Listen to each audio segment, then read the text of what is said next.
Strap in, everybody. We're bringing Martians into the mix.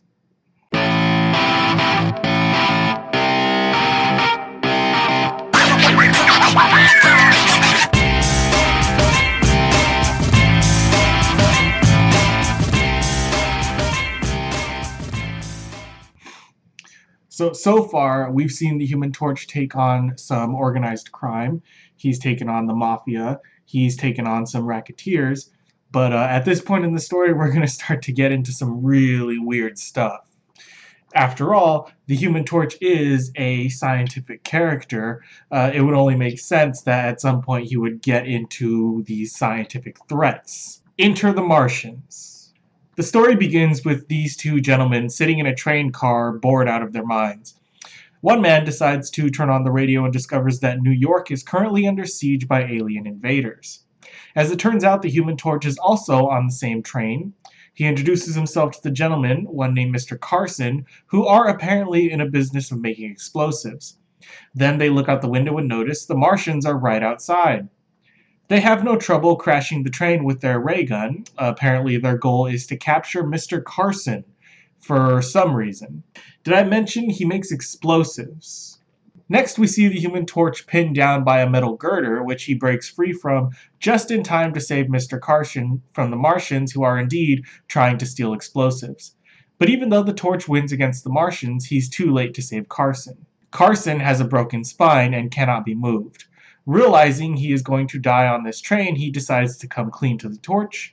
He's developed a formula for Super TNT, which he wants the Torch to deliver to his daughter, the only person he can trust to protect his work. The Torch agrees and sets out to find her. I have to point out that these Martians look hilarious. They're literally just people, but in colored jumpsuits.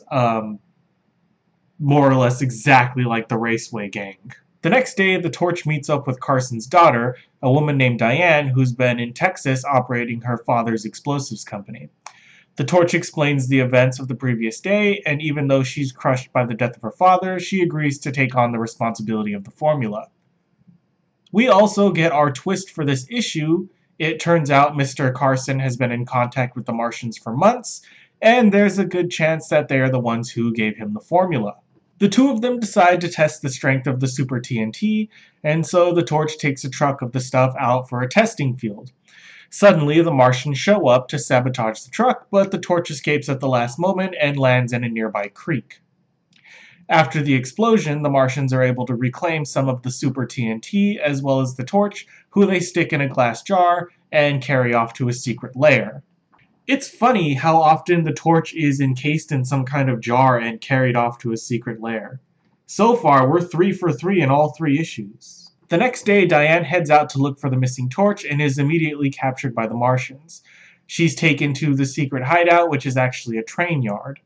Now we meet the crazy villain of this story. This guy right here is working with the Martians, but I won't tell you his name because who cares? He's not important.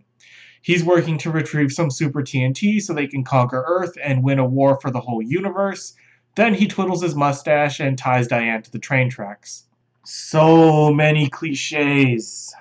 Then finally the Human Torch breaks free and saves Diane from the tracks. Then he crashes down Mr. Eye Patch and rips him out of the train, effectively ending the threat. Back at the train yard, we see the Martians have located Diane, and we get our last twist of this issue.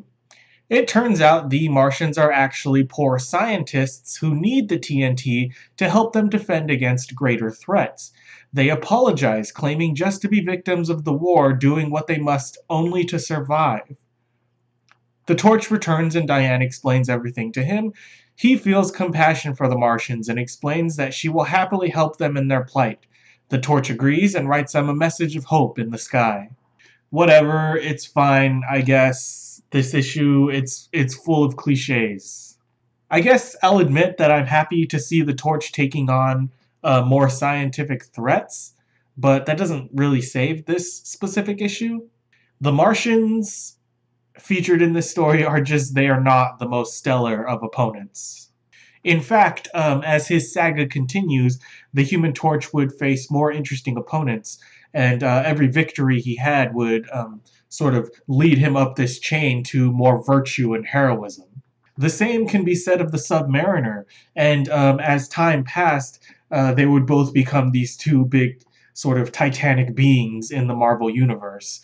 And eventually it became clear that their only true nemesis would be each other. So now we're one step closer to the greatest clash in all of comic book history. Thank you so much for reading this comic with me.